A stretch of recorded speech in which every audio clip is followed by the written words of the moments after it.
Hi everyone, so Simon Massey. So I'm based at Manchester Met.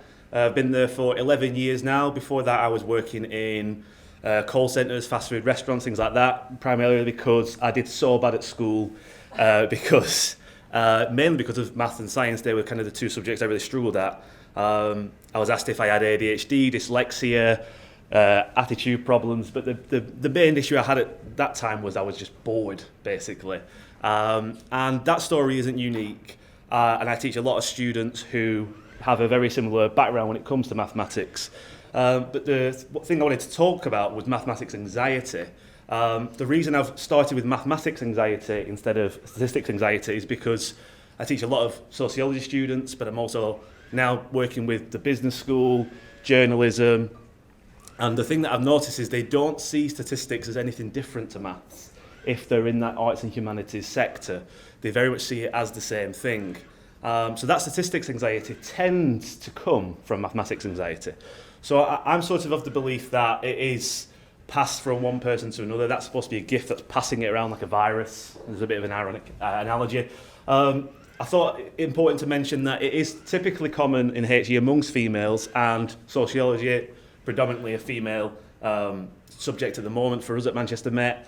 There is research showing that in younger years there's an argument that females perhaps have a natural advantage in reading.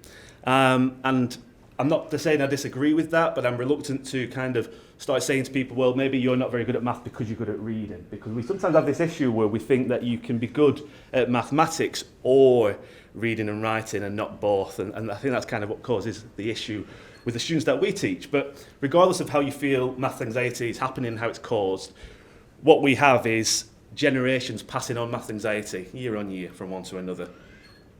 So what we have at Manchester Met is a lot of students, when we survey them, with very high math anxiety scores. And another thing we find particularly interesting is the anxiety scores tend to be higher in those who are regarded as non-traditional students.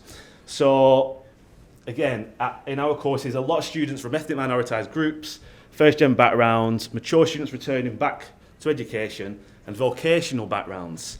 So a lot of those students are actually feeling pretty uncomfortable in our lectures if we have them in a traditional format, because of the kind of that legitimised setting. And I always think about Bourdieu and cultural capital when I'm doing a lecture, and I'm kind of doing what I'm doing here, just talking and using all these big words, particularly the statistical words, and it kind of alienates students. And I asked my students to tell me how they felt in a lecture, and a mature student sent me this gift.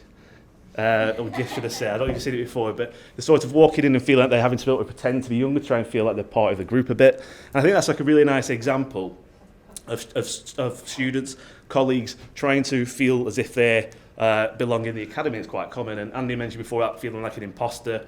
It's nice to hear that someone like Andy feels like an imposter. That's exactly what I'm like, and I try and use that with my students. But essentially, what I want to try and ask people today is, how do you think you reduce statistical anxiety with your students? For me, what I've found has been helping is having less traditional sessions and essentially trying to really change the environment. So less formality, less teacher-centred methods, trying to have students actually drive the lesson. So I have them suggest what sort of format they think we should use.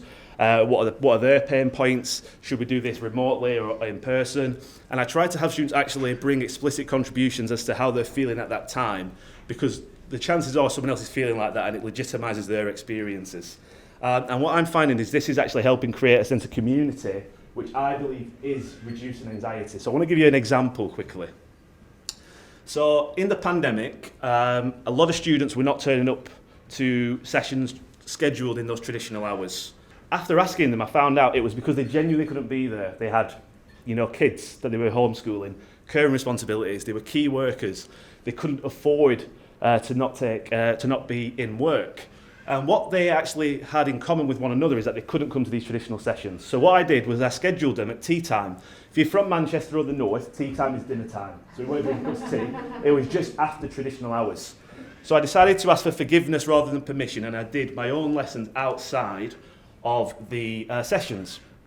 And what I actually found was it was a community practice, and it's what when you're trained to do community practice talk about. It's a tribe learning to survive.